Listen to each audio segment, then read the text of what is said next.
नमस्कार, मैं विवेकानंद और आप देख रहे हैं न्यूज फॉर नेशन। बिहार की बात कार्यक्रम को लेकर के हम हाजिर हैं और बात करेंगे बिहार के मुख्यमंत्री नीतीश कुमार की। आखिर नीतीश कुमार कितना गिरेंगे? बार बार गिर रहे हैं, हर बार गिर रहे हैं। आज एक बार फिर से वे प्रधानमंत्री नरेंद्र मोदी के समक्ष गिरे और सीधे अभिवादन की बजाय पैर छू करके प्रणाम करने की स्थिति में देखे गए। वीडियो सामने आ गया है। वीडियो सामने आने के बाद तरह तरह की प्रतिक्रिया भी मिल रही है। सत्ता पक्ष बचाने में लगा हुआ है, जबकि विपक्ष नीतीश कुमार पर प्रहार कर रहा है। दरअसल प्रधानमंत्री नरेंद्र मोदी आज बिहार के दौरे पर थे। दरभंगा में सूबे के दूसरे एम्स निर्माण की आधारशिला उन्होंने रखी। इस मौके पर जो कार्यक्रम आयोजित किया गया था उसमें बिहार के राज्यपाल के साथ साथ मुख्यमंत्री नीतीश कुमार भी मौजूद थे। प्रधानमंत्री के संबोधन से ठीक पहले मुख्यमंत्री नीतीश कुमार का संबोधन हुआ और उन्होंने बिहार आने पर प्रधानमंत्री नरेंद्र मोदी को बधाई दी, उनका अभिनंदन किया। तमाम लोगों से कहा कि बिहार की धरती पर प्रधानमंत्री नरेंद्र मोदी जी आए हैं, इनका अभिनंदन करिए, इनका स्वागत करिए। इसके बाद जब भाषण की समाप्ति हुई मुख्यमंत्री की, जब वे सीट पर बैठने जा रहे थे, वो सीट प्रधानमंत्री के बगल में लगी हुई थी उनकी कुर्सी। जैसे ही वे प्रधानमंत्री के समक्ष पहुंचते हैं, सीधे उनकी चरणों में यानी कि प्रधानमंत्री नरेंद्र मोदी के समक्ष झुकते हुए पैर छूने की कोशिश करने लगे। यह देख करके प्रधानमंत्री नरेंद्र मोदी भी अचंभित रह गए। वे हरकत में आते हैं और सीधे उनका हाथ पकड़ लेते हैं और फिर खुद प्रधानमंत्री मोदी भी खड़े हो जाते हैं। तब तक नीतीश कुमार बहुत नीचे तक झुक गए थे और यूं कहिए कि घुटना से नीचे तक झुक गए थे, लेकिन प्रधानमंत्री मोदी ने उन्हें पकड़ा। उनकी सुरक्षा में लगे एसपीजी के जो अधिकारी थे वे भी हरकत में आए। आसपास जो वरिष्ठ नेता लोग बैठे हुए थे, डिप्टी सीएम हो या फिर केंद्रीय मंत्री हो, वे भी वो तस्वीर देख रहे थे, वे भी अचंभित थे। दरअसल हाल के दिनों की अगर बात कर लें तो नीतीश कुमार बार बार झुक रहे हैं। कभी अधिकारियों के सामने गिड़गिड़ाते दिखते हैं, उन्हें प्रणाम करते हुए दिखते हैं, तो कभी ठेकेदारों के समक्ष। कुछ वर्ष पहले यानी कि डेढ़ साल पहले की बात है, जब राजगीर में मुख्यमंत्री नीतीश कुमार पहुंचे थे और तब एक कार्यक्रम के दौरान, एक उद्घाटन कार्यक्रम के दौरान उन्होंने उस क्षेत्र का विकास का काम हो रहा था, उसके ठेकेदार, उस कॉन्ट्रैक्टर को सीधे पैर छूते हुए देखे गए थे। पहली तस्वीर वो दिखी थी, इसके बाद काफ़ी चर्चा हुई थी। उसके बाद तो कई तस्वीर हम तमाम लोगों को देखने को मिली है। आप तमाम दर्शकों को भी वो तस्वीर देखने को मिली होगी। आज वाली तस्वीर तो आप लोग देखे ही होंगे कि किस तरह से प्रधानमंत्री मोदी के समक्ष उनका पैर छू करके अभिवादन करने की कोशिश कर रहे हैं। लेकिन प्रधानमंत्री की बात छोड़ दीजिए, यहाँ तो मुख्यमंत्री नीतीश कुमार नेताओं के पैर छूते हुए देखे जा रहे हैं। ठेकेदारों के पैर छूने का वीडियो सामने आ रहा है। अधिकारियों को प्रणाम करते हुए, उनका पैर छूने की बात करते हुए हाथ जोड़ करके वो तस्वीर दिख रही है।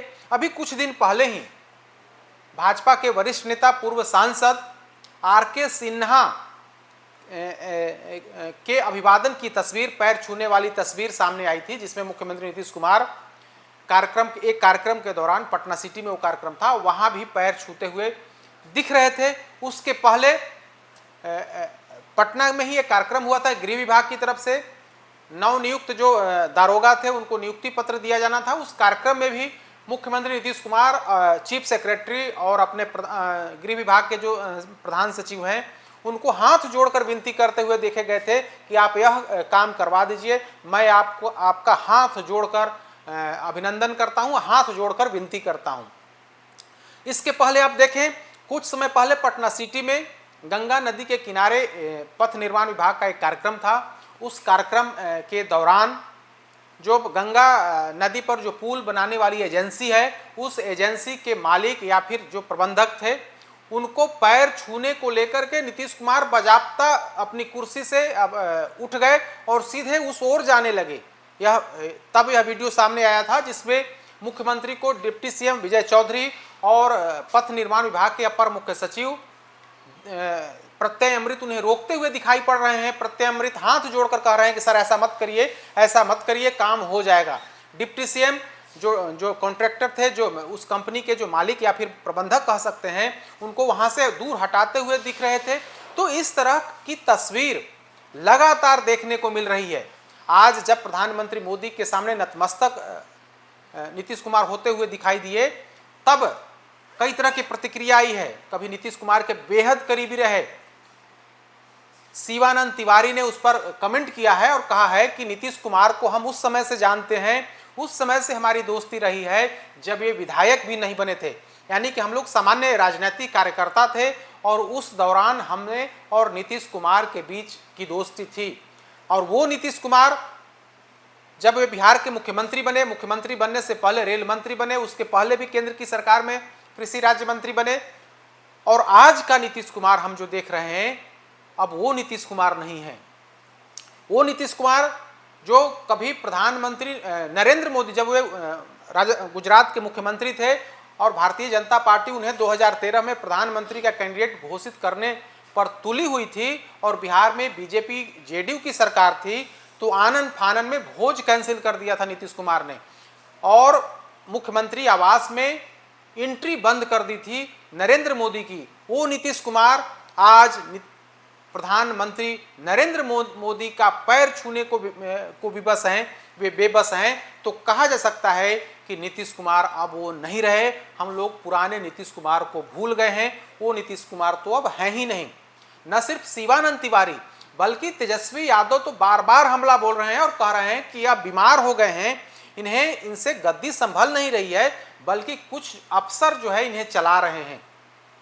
दरअसल जेडीयू भी अब मानती है कि नीतीश कुमार की तबीयत, जो बार बार इस तरह की तस्वीर आ रही है, तो बचाव की मुद्रा में जेडीयू होती है, भारतीय जनता पार्टी होती है और पूरी कोशिश होती है कि सार्वजनिक मंच पर नीतीश कुमार की ऐसी तस्वीर नहीं आए।